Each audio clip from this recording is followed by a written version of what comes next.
അനു, എന്തായി ചെയ്തത്? ഇതായിരുന്നു നിന്റെ മനസ്സിലെങ്കിൽ വെറുതെ എന്നെ നാണം കെടുത്തി എന്തിനാ? Sorry sir. കേസ് പിൻവലിക്കാൻ തീരുമാനിച്ചിട്ടുണ്ടെങ്കിൽ ഒരു വാക്ക് എന്നോട് പറയാമായിരുന്നു. ബാലേട്ട, പുഷ്പം പോലെ ഈ കേസ് നമ്മൾ ജയിക്കുമായിരുന്നു. എല്ലാ തെളിവുകളും നമുക്ക് അനുകൂലമായിരുന്നു. എന്നിട്ട് അനു എന്തിനാ ഇങ്ങനെ ചെയ്തെന്ന് എനിക്ക് മനസ്സിലാവുന്നില്ല. മോശമായി പോയി.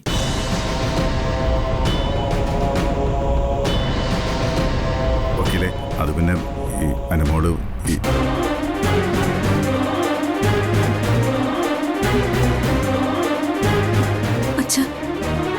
അച്ഛൻ എന്നോട് ദേഷ്യമുണ്ടോ? അച്ഛന് നിന്നോട് ദേഷ്യം എന്തിനാ മോളെ? അച്ഛനോട് നേരത്തെ എല്ലാം പറഞ്ഞിട്ട് തന്നെയല്ലേ മോളെ നീ ഇത് ചെയ്തത്. പിന്നെ എന്തിനാ ഞാൻ നിന്നോട് ദേഷ്യപ്പെടുന്നത്? മോൾക്ക് ശരിയെന്ന് തോന്നിയ കാര്യ മോള് ചെയ്തത്. ഇനി അതോർത്ത് വേദനിക്കണ്ട. മോള് വാ.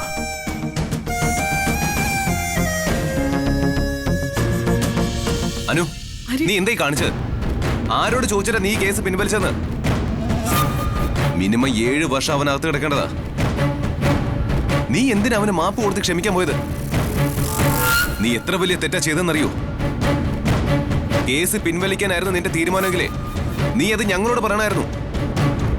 ഈ തീരുമാനം നീ എപ്പോഴെടുത്ത്? ആര്യൻ ചേട്ടാ, പല കാരണങ്ങൾ കൊണ്ടാ ഇങ്ങനൊരു തീരുമാനം ഞാൻ എടുത്തത്. എന്ത് കാരണങ്ങള്? അലോക ശിക്ഷിക്കപ്പെട്ട അമ്മാമ്മയുടെ അവസ്ഥ എന്താകുമെന്ന് എനിക്ക് മനസ്സിലായി. അമ്മയോട് പറഞ്ഞ കാര്യങ്ങളൊക്കെ ഞാൻ കേട്ടു. അനുശ്രീക്ക് സംഭവിച്ചതൊക്കെ ഓർക്കുമ്പോ എന്റെ നെഞ്ച് നീറുന്നുണ്ട്. അവക്ക് ഞാൻ മുത്തശ്ശിയല്ലേ, അവളും എന്റെ രക്തമല്ലേ. പക്ഷെ ലോകി ജയിലിൽ കിടക്കുന്നത് ഓർക്കുമ്പോഴും ഇതേ നെഞ്ചാ നീറുന്നത്. പിന്നെ മിത്രേച്ചിയെ കുറിച്ച് ഞാൻ ഓർത്തു. അലോക ചേച്ചിയുടെ സഹോദരനാ. ആര്യൻ ചേട്ടൻ എന്തെങ്കിലും സംഭവിച്ചാ എനിക്കത് സഹിക്കാൻ പറ്റുമോ? അലോക ശിക്ഷിക്കപ്പെട്ട മിത്രചേച്ചി എന്ത് മാത്രം വേദനിക്കും.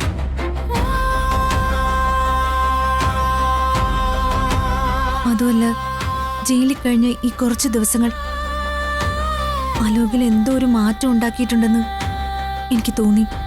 അനു, അതൊക്കെ അവന്റെ അടവുകളാ. നീ അതൊക്കെ വിശ്വസിച്ചോ? അല്ല ഏട്ടാ, അവന് മാറ്റമുണ്ടെന്ന് എനിക്ക് മനസ്സിലായി. എന്റെ അനു, ഇപ്പൊ ഇതേക്കുറിച്ച് സംസാരിക്കണ്ട.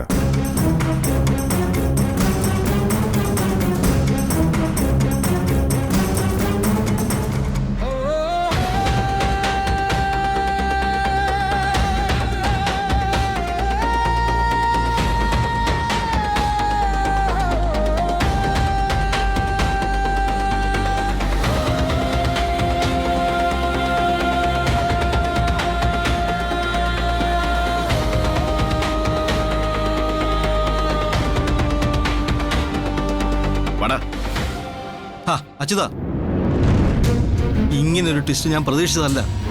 സകല തെറ്റുകളും അലോക് ഏറ്റു പറഞ്ഞപ്പോ എല്ലാം അവസാനിച്ചു എന്ന് ഞാൻ കരുതിയത്. അനുശ്രീ കേസ് പിൻവലിക്കുമെന്ന് ഞാൻ തീരെ പ്രതീക്ഷിച്ചില്ല. അവൾ അങ്ങനെ ചെയ്തില്ലായിരുന്നെങ്കിൽ 10 വർഷം നീ അകത്ത് കിടന്നേനെ.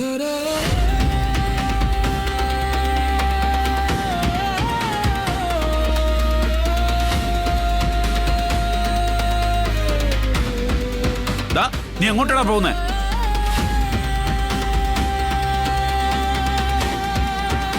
അനു,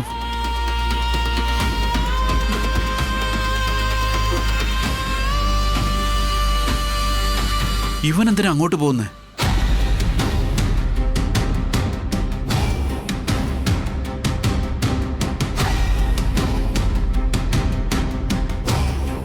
ഇടം വേണ്ട.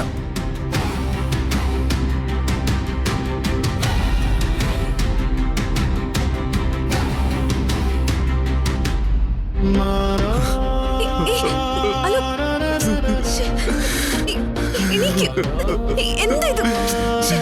എനിക്ക്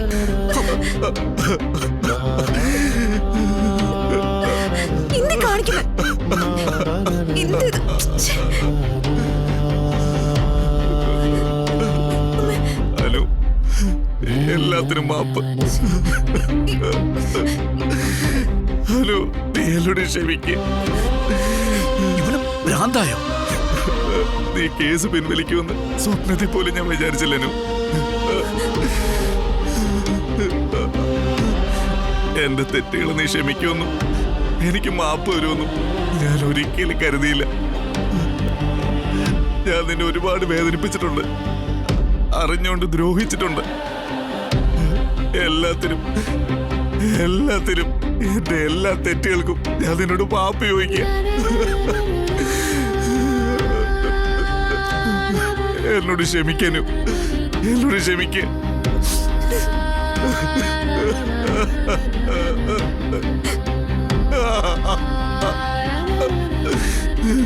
നിനക്ക് ഒരിക്കലും എന്നോട് ക്ഷമിക്കാൻ കഴിയില്ലെന്ന് എനിക്കറിയാം. അത്രയേറെ ഞാൻ നിന്നെ വേദനിപ്പിച്ചിട്ടുണ്ട്. എല്ലാത്തിനും ഞാൻ നിന്റെ കാല് പിടിച്ച് മാപ്പ് ചോദിക്കുക. എന്നോട് ക്ഷമിക്കുക.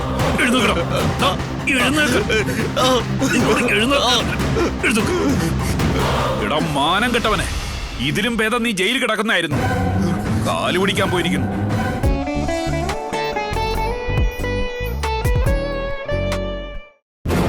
എന്നോട് ക്ഷമിക്കുക.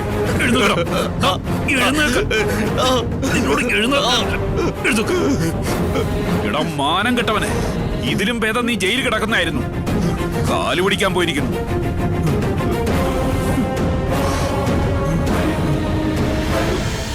അനു, സിൻസിയറായിട്ടാ നീ എന്നെ സ്നേഹിച്ചത്. പക്ഷെ എന്റെ സ്നേഹം അങ്ങനെ ആയിരുന്നില്ല. കുട്ടിക്കാലം മുതൽ ഞാൻ കേട്ടു വളർന്ന പകയായിരുന്നു എന്റെ സ്നേഹത്തിന്റെ പിന്നില്. നിന്നെയും കുടുംബത്തെയും ദ്രോഹിക്കണമെന്നും നിങ്ങളുടെ നാശം കാണണമെന്നും മാത്രമേ ഞാൻ എപ്പോഴും ചിന്തിച്ചിട്ടുള്ളൂ. അതൊന്നും തെറ്റാണെന്ന് എനിക്ക് തോന്നിയിട്ട് പോലും ഇല്ലായിരുന്നു. ഞാൻ ജയിലിൽ കിടന്ന കുറച്ച് ദിവസങ്ങൾ, ആ ദിവസങ്ങളിൽ കഴിഞ്ഞുപോയ കാര്യങ്ങൾ ഓരോന്നും ഞാൻ ചിന്തിച്ചു. അപ്പോഴാ നിന്നോട് ഞാൻ എന്തുമാത്രം ദ്രോഹം ചെയ്തെന്ന് എനിക്ക് ബോധ്യമായത്. ഞാൻ നിന്നോട് എന്തെല്ലാം ചെയ്തു. നിന്നെ സ്നേഹിക്കുന്നതായിട്ട് അഭിനയിച്ച് ചതിയപ്പെടുത്താൻ തന്നെയായിരുന്നു എന്റെ ഉദ്ദേശം.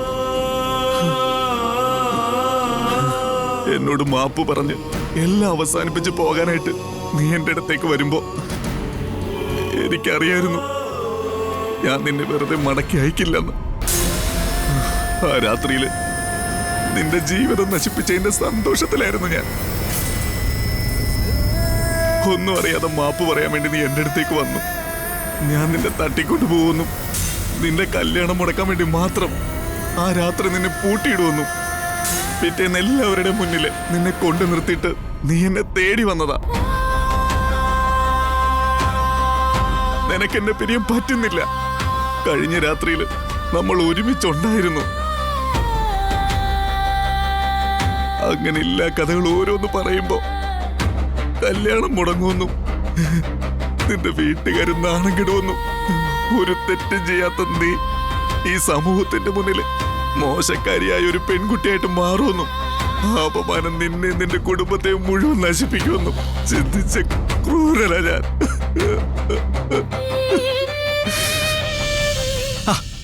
ഇവൻ എന്തൊക്കെ വിളിച്ചു പോകുന്നത്? അച്യുത, വേഗം ഇവനെ വിളിച്ചോണ്ട് പോയിക്കോ. അല്ലെങ്കിൽ ഇവൻ നടത്തുന്ന ഈ കുറ്റസമ്മതത്തിന് കോടതി ഇവനെതിരെ സ്വമേധയാ കേസെടുക്കും. അച്ഛാ, ഞാൻ വരാം.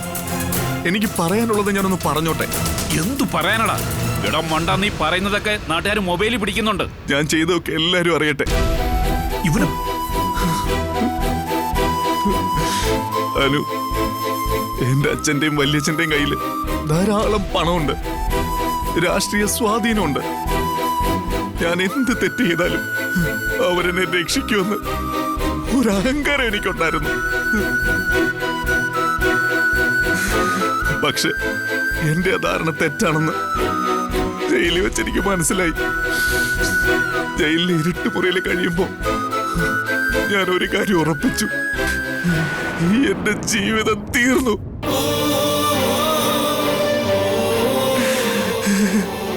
10 വർഷം ഈ ജയിലിൽ ഞാൻ ഒടുങ്ങാൻ പോവാന്ന്. എന്റെ അച്ഛനോ വല്യച്ഛനോ കൃഷ്ണമംഗലക്കാരുടെ സമ്പത്തിനും ഒന്നും എന്നെ രക്ഷിക്കാൻ കഴിയില്ല. എന്റെ ജീവിതം ഇരുട്ടിലായി എന്ന് ഞാൻ ഉറപ്പിച്ചു. ആ ഇരുട്ടിന്ന് എന്നെ രക്ഷിച്ച വെളിച്ചമാണു നീ.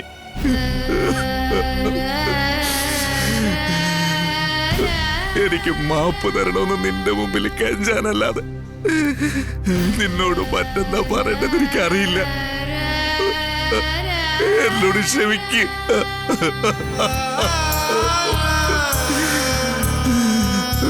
എല്ലാ തെറ്റുകൾക്കും ഞാൻ നിന്നോട് മാപ്പ് ചോദിക്കുക. എന്നോട് ക്ഷമിക്ക്.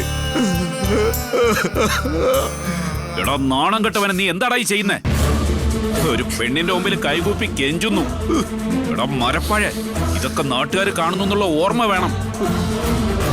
ഇതിനേക്കാൾ ഭേദം നീ അകത്ത് കിടക്കുന്നതായിരുന്നു.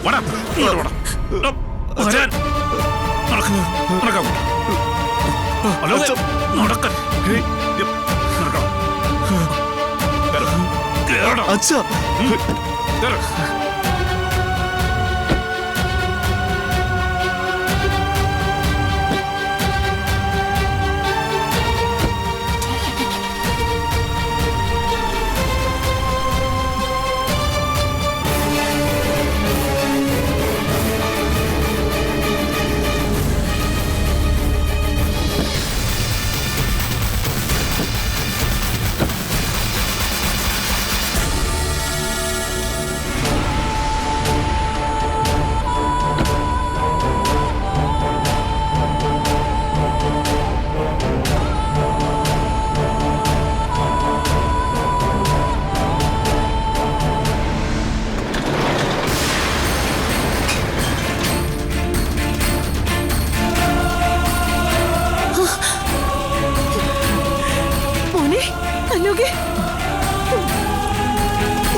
അനുകൂല വിധി വാങ്ങി എന്റെ മോൻ തിരിച്ചെത്തണമെന്ന് പ്രാർത്ഥിച്ചിരിക്കുകയായിരുന്നു ഞാൻ.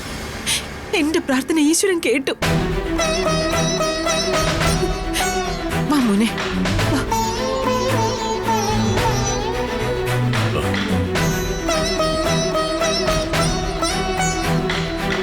വാ മോനെ.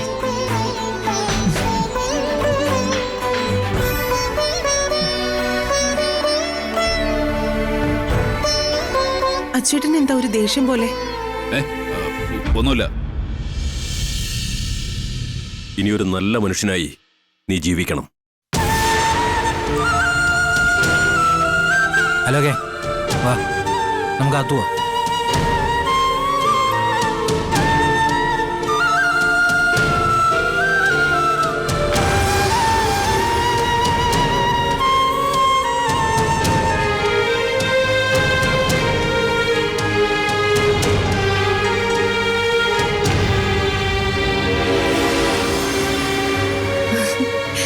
നമ്മുടെ വക്കീല് അനുശ്രീ പൊളിച്ചടുക്കി അല്ലേ അച്ചൂട്ടാ? ആ, അവള് കോടതിയിൽ നിന്ന് വിയർത്ത് കാണും അല്ലേ? കോടതിയിൽ വേർത്തത് ഞാനാ. വക്കീലിന്റെ മിടുക്കൊണ്ടല്ല, അനുശ്രീയുടെ ഔദാര്യം കൊണ്ടാ ഇവന് ജാമ്യം കിട്ടിയത്. നാണം കെട്ടുപോയി.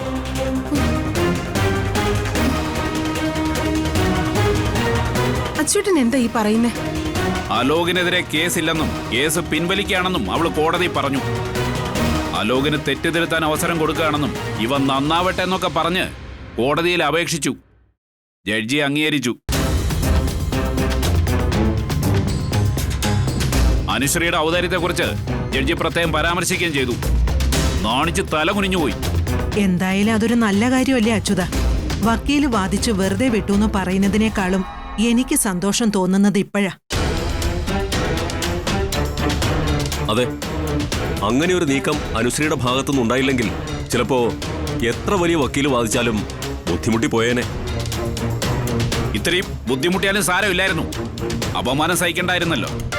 അത്രയ്ക്ക് വാശി കാണിക്കാതെ ഏട്ടാ. അലോക് പുറത്തു വന്നില്ലേ, അതിൽ സന്തോഷിക്കേ. ആ അതെ, അതിൽ സന്തോഷിക്കേണ്ട ദിവസം തന്നെയാ. ഇന്ന് അലോക് ജയിലിൽ നിന്ന് തിരിച്ചു വരുമെന്ന് ഉറച്ചു വിശ്വസിച്ചിരുന്നു ഞാൻ. മടങ്ങി വന്നു കഴിഞ്ഞാ ഒരു വലിയ ആഘോഷ മനസ്സിൽ കണ്ടിരുന്നേ. പക്ഷെ ഒക്കെ തീർന്നു. ഇത്രയും ദേഷ്യം കാണിക്കേണ്ട കാര്യം എന്താ അച്യുത? ഇവൻ അനുശ്രീയുടെ കാല് തൊട്ട് തൊഴുതു.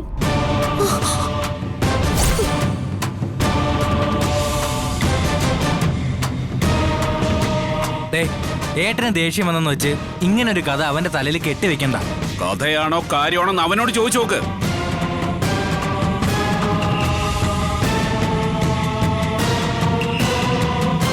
ഡാ, അച്ചുവേട്ടൻ പറയുന്നത് സത്യമാണോ?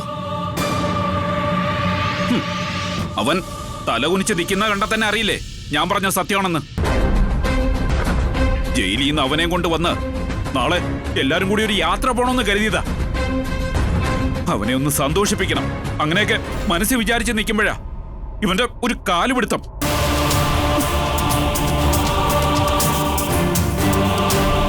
ഇവൻ അനുശ്രീയുടെ അടുത്തേക്ക് പോകുന്ന കണ്ടപ്പോ തല്ലാനോ മറ്റോ പോകുന്ന പെട്ടെന്ന് തോന്നിയത്. പക്ഷെ നോക്കിയപ്പോ കാല് തൊട്ട് തൊഴുന്നു. സ്വപ്നം കാണുന്നെന്നാ വിചാരിച്ച് അവളുടെ കാല് പിടിച്ച് കരഞ്ഞു.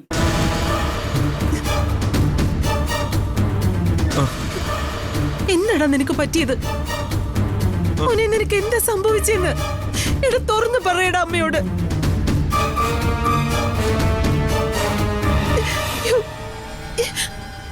അച്ചുവേട്ടാ, ഇവന്റെ രീതികൾ തന്നെ മാറിയിരിക്കുന്നു. എനിക്ക് പേടിയാവുന്നു അച്ചുവേട്ടാ. അച്യുത, രാജശ്രീ, ആദ്യം അവൻ അല്പം സമാധാനം കൊടുക്ക്. അപ്പോഴത്തെ ഒരു സന്തോഷത്തിലോ വിഷമത്തിലോ അവൻ കാലുപിടിച്ച് കാണും. ചിലപ്പോ അതവന്റെ കുറ്റബോധം കൊണ്ടാവും, അല്ലെങ്കിൽ ചെയ്ത തെറ്റിന് മാപ്പ് ചോദിച്ചതും ആകാം. അതൊരു നല്ല കാര്യമായിട്ട് നമുക്ക് അംഗീകരിക്കാം. ഏട്ടൻ അംഗീകരിച്ചോ? കൃഷ്ണമംഗലംകാരും ഇതുവരെ ശത്രുക്കളുടെ കാല് പിടിച്ചിട്ടില്ല. അതിലും നല്ലത് മരണമാണെന്ന് വിശ്വസിക്കുന്നവനാ ഞാൻ. ഏട്ടാ, ഏട്ടന്റെ ദുരഭിമാനം വിട്. ഹലോകെ, നീ ചെന്ന് വിശ്രമിക്ക്. എടാ ചെല്ലടാ, കുറെ ദിവസങ്ങൾക്ക് ശേഷം വന്നിട്ട് ഇങ്ങനെയാണോ അവനോട് പെരുമാറുന്നത്? ഇവനോട് അത്ര സ്നേഹമുള്ളത് കൊണ്ടാ ഞാൻ സങ്കടപ്പെട്ടു പോകുന്നേ.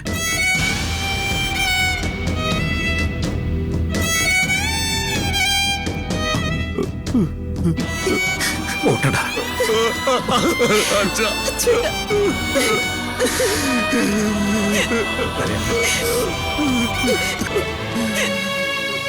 ഏതായാലും കഴിഞ്ഞത് കഴിഞ്ഞു.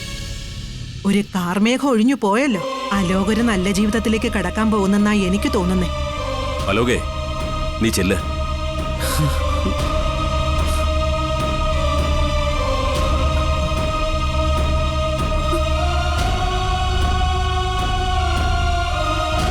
അനന്തേട്ടാ, അച്ചുവേട്ടാ, കുറെ ദിവസം ജയിലിലെ ഇരുട്ട് മുറിയിൽ കിടന്നിട്ട് മനസ്സൊന്ന് ആടിപ്പോയതാണോ? ഏതെങ്കിലും ഡോക്ടറെ കാണിച്ചാലോ അച്ചുവേട്ടാ? എടതി, ഒരു ഡോക്ടറിനെയും കാണിക്കണ്ട. നേരത്തെ ആയിരുന്നു അവന്റെ മനസ്സിന് കുഴപ്പം, ഇപ്പൊ നോർമലായി. അടി. അച്ചുവേട്ടാ,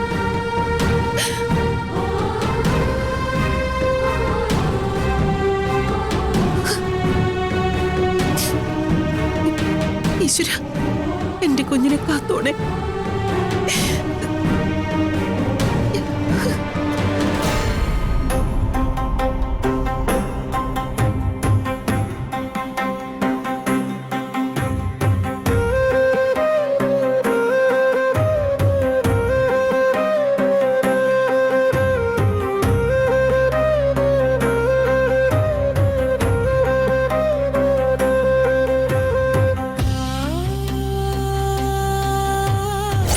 സർ, എനിക്ക് കേസ് പിൻവലിക്കണം. ആരെങ്കിലും നിങ്ങളെ നിർബന്ധിച്ചിട്ടുണ്ടോ? ഏതെങ്കിലും തരത്തിലുള്ള സമ്മർദ്ദത്തിന് വഴങ്ങിയാണോ ഈ തീരുമാനമെടുത്തത്? അല്ല സർ, ആരും എന്നെ നിർബന്ധിച്ചിട്ടില്ല. ഇതെന്റെ സ്വന്തം തീരുമാനമാണ്.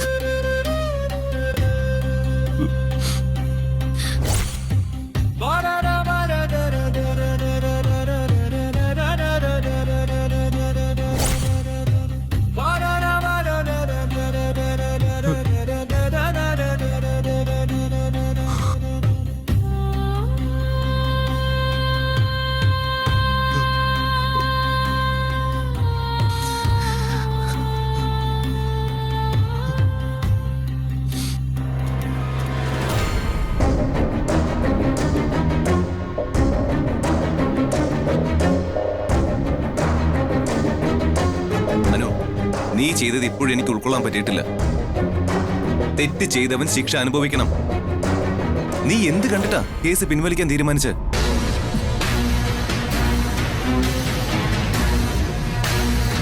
മോളെ, നീ അവനെ പേടിച്ചിട്ടാണോ ഇങ്ങനെ ഒരു തീരുമാനം എടുത്തേ? അതോ അവന് നന്നാൻ വേണ്ടി ഒരവസരം കൊടുത്തയാണോ?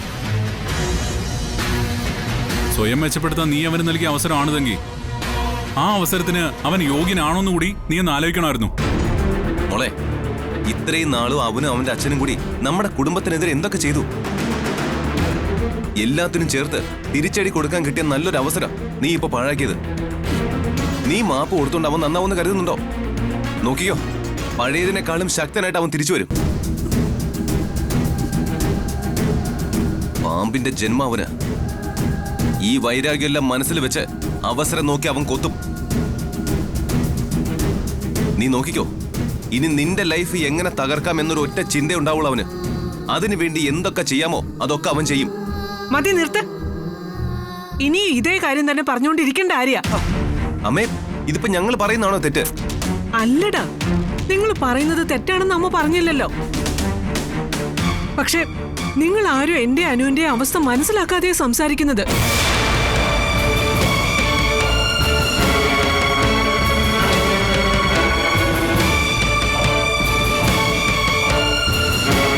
ബാലേട്ട, ഇപ്പോഴെന്റെ മനസ്സിനൊരു സമാധാനം കിട്ടിയത്. ഒരു വശത്ത് എന്റെ സ്വന്തം മകൾ, മറുവശത്ത് എന്റെ ഏട്ടന്റെ മകൻ. ആരെ ചേർത്ത് പിടിക്കണം, ആരെ തള്ളിക്കളയണം എന്നറിയാതെ ഞാൻ പെട്ടുപോയി.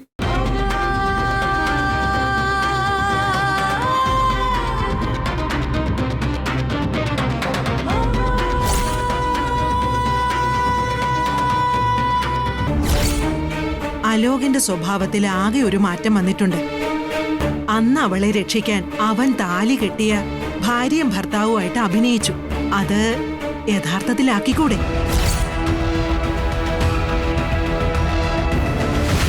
അപ്പച്ചി, ഈശ്വര, എല്ലാം പറഞ്ഞ് അവസാനിപ്പിച്ചതാണല്ലോ.